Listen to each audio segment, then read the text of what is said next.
Hello and welcome to BSGcast. He's Matt, I'm Nat, and let's get this started.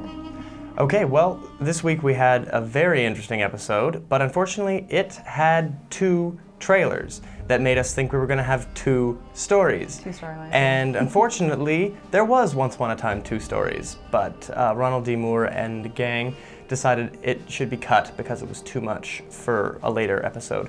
So we got a little bit of Zarek and a little bit of Roslin. Which is what I was really looking forward to last time. The full-on trailer made it feel like there was going to be a full-on story. Oh, absolutely. So I'm gotta be honest, that was a bit disappointing.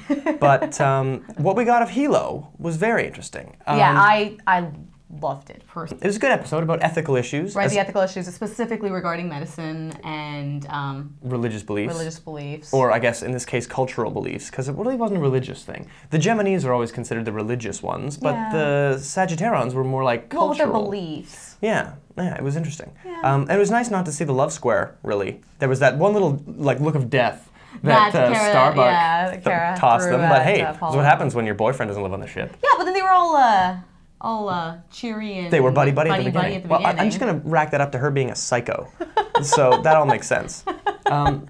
But to be honest, this episode didn't really blaze any new trails, which is something that Battlestar Galactica usually does. Yeah, in our discussions, Matt wasn't too impressed with. Well, I mean, he loved the story, but there's nothing really that different or new or groundbreaking. I loved the story when they did it on Babylon 5. Yeah. I loved it every time they've done it on ER. You know, it's not a new story like Battlestar Galactica usually is. Right. So that was a bit disappointing. Now Amanda was pretty peeved at the simple Scooby-Doo ending, as she called it, where it was, I would have gotten away with it if it wasn't for you, Helo. Darn. You know, yeah, it did. Next time. Exactly. I've kind of got to give Amanda credit. That was a total Scooby-Doo ending with Ty showing up at the end there. Yeah.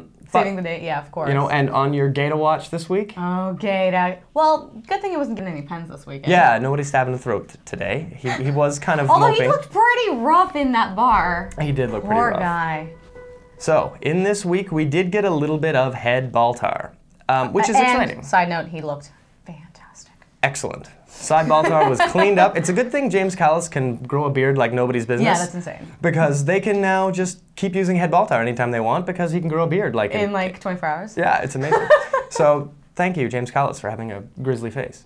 Anyway. So a couple interesting things happened with Head Baltar. I mean, we haven't seen him since Downloaded. No. And he got to talk a bit about in Downloaded about how he was wanting Six to go in this direction of helping the humans. Right. But in this episode... Becoming compassionate. Yeah, in this episode, he was kind of pissed off at Six for wanting to be human.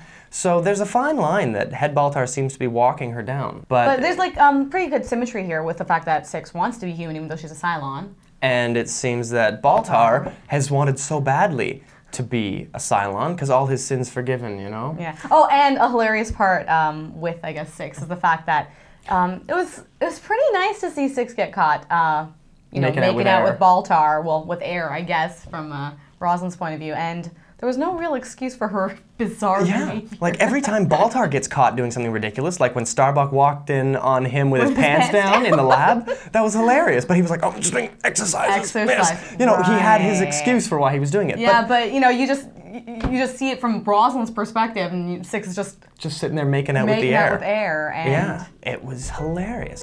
So, on to the main event, Helo. Helo, he was a big part of the main story. And I mean, you gotta feel bad for this guy. He's gone from the XO of Galactica to the friggin' babysitter in 3 episodes. Like, yeah, how was he demoted to that position? You know what, that's something that's been bugging me a little bit. A lot of people have been demoted in the last, 13 episodes, and no one has made much of a kerfuffle about it. I mean, you've got Major Adama now. He used to be Commander Adama. He had the Pegasus, and he just didn't make much of it. And like, okay, sure, I'll be CAG again. Like, all these demotions that have happened have just gone without mention. And well, I guess that's a what little military weird. is. You don't question and you follow and. Yeah, but how often do you get demoted, like en masse? I find that odd. Anyway, back to Helo. I personally feel like Helo was a lot cooler in the first season when he was on Caprica. Yeah, he was pretty badass there. Because, yeah, he was badass. The man was running for his life. He was hunting down Cylons. He was doing some awesome stuff. But back on Galactica, he's just kind of a whiny baby. Come on. Okay, anyway, I choose to disagree, because I thought the Helo story was great. I mean, you're right. He wasn't as badass as he was in Caprica in first season or whatnot, but it's such a fantastic day in the life of story. I mean, you never really see, all these little side characters in depth, and we finally get to see a day in the life of Helo and what he goes through. And honestly, I felt a lot more for him in this episode than I have for a really long time. I agree. And it showed a lot about his character as well. I mean, this poor guy is always on the wrong side of everything, it seems. He's the Cylon lover, he's supporting the Sagittarians that everyone seems to hate, and you just can't help but feel bad for the guy, I feel like. Well, you know what? As much as I felt bad for him, and I did really enjoy this episode because I think Helo's a great character, I'm so pleased that Colonel Ty found his inner badass again. Like, man, was Hogan on or what? Oh, yeah, it was he great. was really My favorite, cool in he had this. 2 wicked lines. One of them was, those stubborn root-sucking jackasses. Oh, God. Like, Hogan couldn't have delivered that better. He's always politically incorrect. Oh, yeah. He's perfect. Reliably bigotry. It's great. But then when Helo decks him, and Hogan just gets up, and he's like, you better get that hand looked at. Like, he's so badass. Ty, with that eye patch. Oh, he's even more of a pirate than ever. He's great. He's great. Yeah, he's pretty cool. All right, so this week's fan of the week is Stiff Jimmy. Also known as Ryan.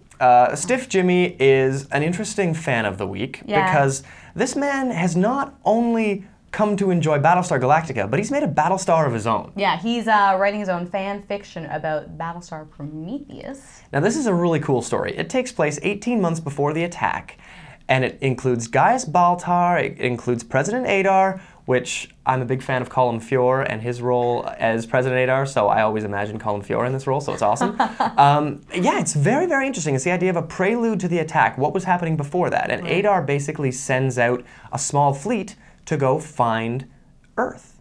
So it's a very interesting idea. You get a lot of Cylon interaction, and Jimmy's using everything he can from what we know now about the Cylons to sort of pepper in a lot of foreshadowing that otherwise wouldn't have been there. But anyway, Stiff Jimmy's going to be our #1 friend on MySpace, so give him a click, take a look. There's also a link to him below, so check it out. Take a look.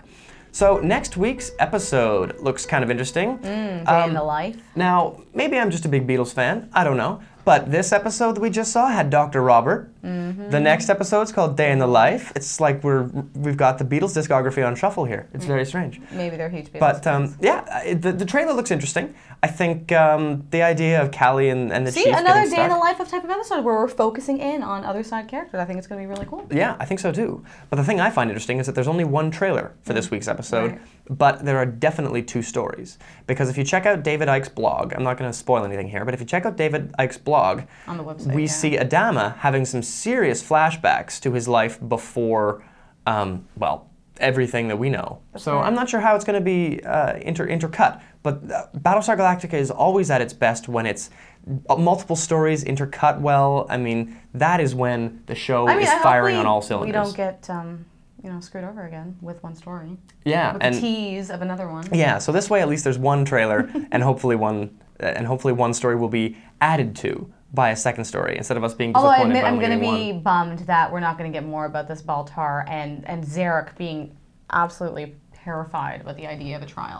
I'm waiting for more on that story. And it bugs me that the entire subplot of the Sagittarians that story pertains to is just dropped. Yeah. I mean, I really wish Sci-Fi would let Battlestar Galactica be a 60-minute show, because this 42-minute show thing is not working. There's too much goodness to squeeze into a 42-minute episode. It's not fair. Calm down. Calm down. It's driving me crazy. These bonus scenes are great. This week's one with Helo was good. Oh, right. That was pretty interesting. Pretty interesting, the fact that he owned up to his decision. To the fact and that he Adama played it over their Adama played it so well. master plan of eliminating the Cylons. Yeah, Adama played it off really well. That he knew what was going on. Yeah. Are you sure you want to say this, Captain? No, these are the consequences. Sir. Yeah.